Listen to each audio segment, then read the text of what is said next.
It's basically what you're talking about is like a hand truck design. I would actually compare it as being more complicated than trying to build an engine from scratch. So I just build everything with uncompromising dependability. Hey guys, we're back. It's Kim Kylan here with Eric Ballew.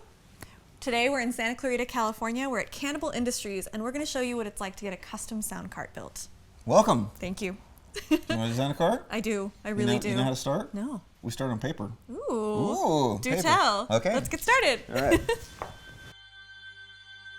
Eric Ballew is a sound mechanic based in Santa Clarita, California. A working sound mixer for well over a decade, Eric works on a wide variety of content, ranging from Hallmark holiday films, live events like America's Got Talent, and the newest film in the Top Gun film franchise. Early in his career, Eric supported himself by working with stunt crews in designing rigging and emergency braking systems. Eric brings his experience of safe, precise design and building to Cannibal Industries, a company he co-founded in 2017. Cannibal is best known for their modified Zuca carts, but are also making their mark on the industry by building fully customized, innovative sound carts. All right, so let's really treat this like I'm buying a cart from you. The cart I'm thinking that I want is something like the smaller Zuca that you showed me today with the kind of soft bag on the bottom with just maybe 2 racks. So what would you think? 2 wheels, 4 wheels for that? You can go with 2 wheels on that. Okay. So it's like it's basically what you're talking about is like a hand truck design, right? Mm-hmm. So we got our wheel, and then you got your vertical. And then you need some kind of offset thing because you want to keep this plane flat in case you gotta lay it down, right. Load it in the back of your car, right? Mm-hmm. Needing extra wireless, you need to have antenna risers and all that stuff. Yep. We already make a cart that actually does that already, the SuperZuca cart. So we could just skip all this and go right to that, or we can do something custom. Oof. We're going to do something custom. Let's do something custom. I mean, we're here. We might as well. All right. My setup is really small. A lot of the work I do right now is bag-based. So if I have a cart, it's going to be something to just put my bag on, maybe put some antennas up in the air. Okay. So, But I do want to work with faders sometimes. Sure. So now we need to kind of extrude it. Mm-hmm. Okay, come on down. And we got a shelf. Come on down to our axle through there. Wheel, front leg. Do you like to stand or sit? I like to stand. Okay. Yeah. This is gonna be good. Okay. So we got these, like, if you're looking at this directly from the side, you got like kind of like a 45 there. Okay. That would be for the base of your bag, and then your bag would be doing this number. Great. Sideways, right? So then you got your recorder with like little faders and like your screen. And then here's some like receivers. Okay, and then like there's your bag. So it's like, well, how the hell are we gonna get the bag to stay at a 45-degree angle? Yeah. Right? And then just get it connected here. Oh, I see. Okay. Swedging is just a crimping process. And we do the same thing on the on the SuperZucas. Okay, and then this would clip onto your bag. So. Right. So when you just catch this on the corner of your bag, and then you just cinch it down this direction, right? And then now your bag is where it needs to be, and then... That's great. So at this point, we're top heavy, right? So we need to mitigate that. So maybe some drawers instead of you that could fabric do drawers, bag. yeah. But you could do a battery. Okay, so we need to figure out All right, so in relationship to you as a person standing here, but we need to figure out what this relationship here is off the ground. Right. We don't know what that is, so we're going to find out what that is. Yeah, remember, I you're guess going I want to this, have a fader faders board underneath me, so I definitely want it up more. Okay. Definitely. Keep going, keep going, keep going. Great, so then I would have my faders right about here. Yeah. That feels Okay. good. So Yep. let's just measure what that is off the Okay. ground. 40 and 5/8. Great. Did you like that angle, just roughly sitting there? I did, yeah. It wasn't too bad, was it? No, it was good. We were more like here.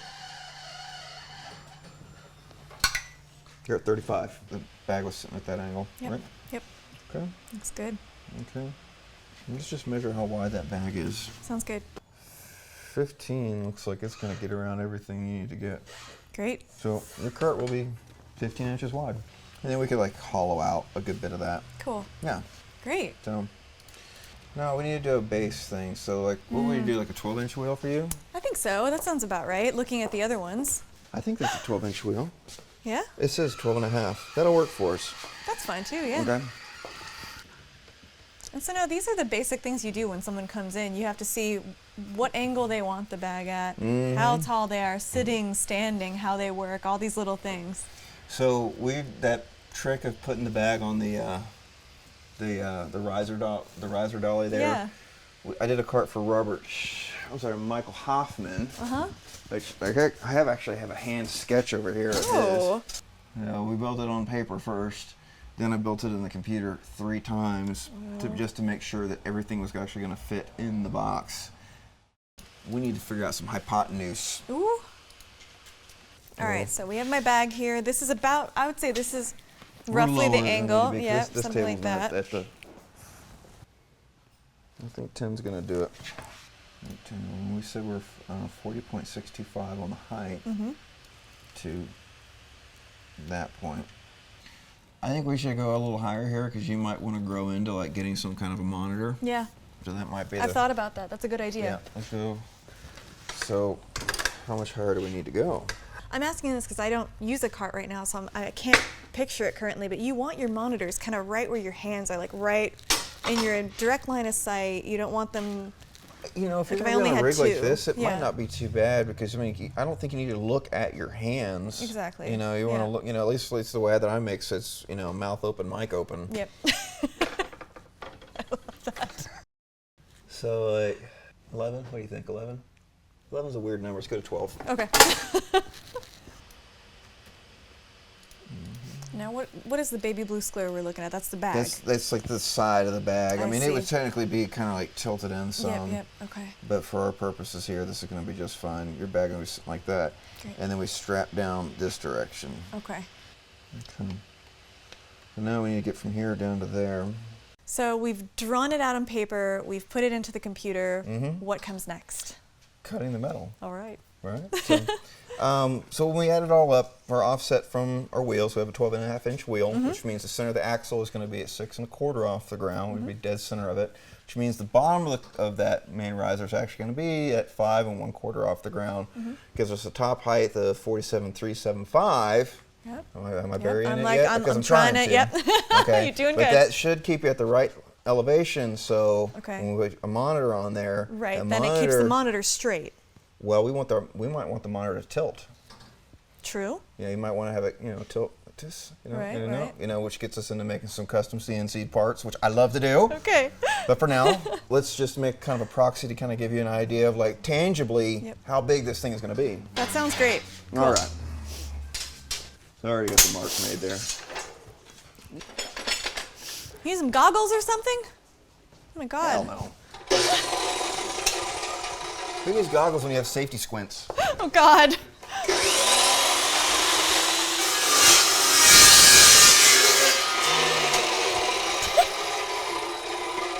Perfect. Dead center, we're gonna go like that's pretty good right there. Now remember what I was saying, we're gonna be 47 3/7 off the ground, 5, and then center of the hub at 6.25. That's right. Yep, but 1 inch below that we can be at 5 1/4. You're right. Which is also 1 inch here. Perfect. Let's go center punch. You know why? Spring loaded. Oof. Look at that. That is like. Oh, so that just makes the indent. Okay. Then the bit won't wander away. Great. Normally we would do the Dyken Blue, and normally we'd actually have the CNC machine do that for us. Right. If you're doing anything like this at home, please wear safety goggles. Not everybody has the squint. Yeah, the safety squint. Look at that. Wow. Beautiful. So here's a part of my cart. Yeah, this is great. Roughly. So it'd be. Let's just give you an idea of what the height would be. It's great. But that puts your bag up high, and then here I'll kind of hold it for you. Okay. And then monitor level would be almost at eye level. This is and then great. we'd have some standoffs coming off the back, so it could lay flat in the cart. Yeah. There'd be 2 of these, obviously. We're just on the X and Y axis right now. We haven't gone to Z yet. It's so light though. Even just this half of it, it's so light. Yeah. It'll weigh at least double that. Wow. But still. And we get really fancy too, you know, we're not going to just like run a stainless steel shaft right through aluminum raw like that. That's going to be dumb. You got to have some kind of intermediate metal, like something that's lubricitous, like bronze or brass. Press fit it in. Yeah. And then we powder coat the whole thing. Damn. And it's going to last for a long time. It's going to look so good. Yeah. We drew it on paper. We put it in the computer. And what program was that? We're using BobCAD. BobCAD, all right. And then we send it to the CAD machine, which spits out these beautiful, perfectly measured physical pieces that then get welded together. Or bolted. Or bolted together by a human. What's after that? Well, so we'll do fit up. So like, for instance, like this piece was sent over to another company that does water jetting for me, where they cut this with water. And then we got it back today, and then we came around with a router, and we deburred all the edges, and we basically got it so it's fit up on this piece. And the next thing that's going to happen to this one, we're going to send this over to powder coat. And they're going to hang this in their bay. Yep. And they're going to hit it with 100,000 volts. And cemented polyester powder is going to cling to it. And then they'll move it into an oven, and they'll bake it in the oven for like 30 minutes at 450 degrees. Powder coat kiln. I didn't know that. Yeah, it's a powder coat kiln, you know. But what's really, what's cool about it is like you can actually get this fully done, powder coated, quicker than you could a frozen lasagna. That's great. It's true.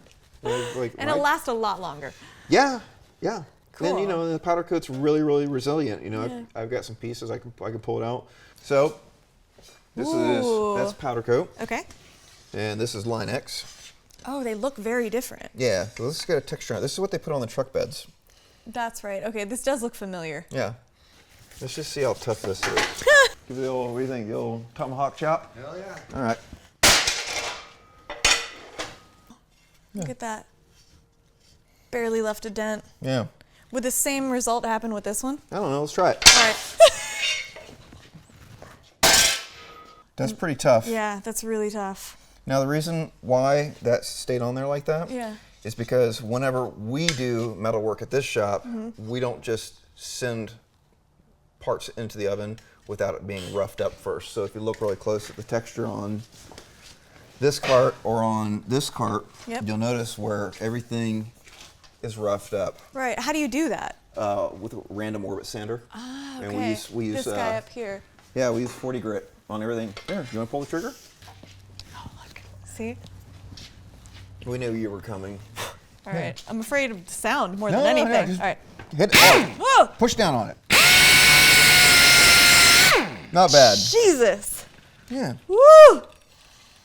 So when the powder coat gets onto there, it's not really gonna chip off. It's all about uncompromising reliability. That's how I build everything. In some ways, I would actually compare it as being more complicated than trying to build an engine from scratch. You know, when I say from scratch, we're talking about like a solid block of aluminum, and it's like, hey, we're gonna put the pistons here, we're gonna port it here, and our timing chains are gonna go here. Like, because to a certain degree, that's all, you know, when you're talking about an engine, they all have to go in a similar way, for instance, no matter what kind. But that engine's been built before. Yes. So all those dimensions are already known. Yes. We don't have any of those. So that's why we have to build it in the computer. So when I did Michael Hoffman's cart, we drew it on paper. And it's like, oh, this looks really beautiful. And like, you know, we can draw anything on paper, and like even stuff that doesn't even exist, like MC Escher. Yeah.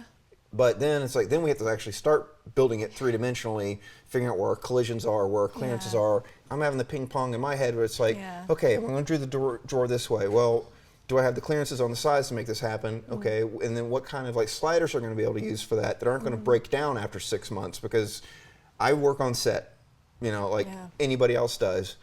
And I really just don't have time to be fucking around with doing a bunch of warranty stuff. So I just build everything with, you know, uncompromising dependability. So this is not about quick turnaround time. This is about it's not. quality that's going to last. It's about, let's build this thing once. Let's build not it right. let's just not call it in. Like, let's really go through, do all the numbers, have it, you know, CNC'd on the machine, so, you know, everything's precise. I've been building stunt rigging equipment for stage 1 stunts for almost 7 years. And these are machines and mechanisms that are for dropping people off of buildings or flipping cars over or sending a camera shooting across the ice in Iceland for Fast and Furious at, you know, 60 miles an hour. Like, these are systems that can't fail. Yes. So, no, I've been doing that for a long time, but it was just like 2.5, almost 3 years ago. Then I decided like, hey, maybe I should just go to Public and start building stuff for other sound guys, but using all the same vendors that I did when I was building the start rigging equipment. Yeah. So, and then on top of that, buying some of the heavy equipment on my own, so I didn't have to pester somebody else. Which is the CNC machine, for example. Correct. I want to bring in, because this has been in between us the whole time. Do you mind if we just kind of backtrack really fast and just, so you have an interesting background that I'd like to touch on here. What are these? Those are patches. Yeah. And one of them is for a movie that I am on a very strict NDA that I cannot talk anything about at all. We won't show the patch. I would love to talk about. We're coming back this summer and talking about that film. I would say come back on June 22nd. June 22nd. Because that's the next day after said movie comes out. But until then, I can't talk about any of it. Thank you guys so much for watching, and thank you, Eric, for having us. You are most welcome. At Cannibal Industries. And if you guys want to find Eric, if you want to ask him questions or have your own sound cart built, look below in the video description and you can find all his information there. Thank you. Thanks. Thank you so much for watching another URSA Straps and Bird Murmur exclusive video. Please like and share this video and subscribe to our channel so you get notifications when new videos come out every week. This is Kim Kylan signing off. See you soon.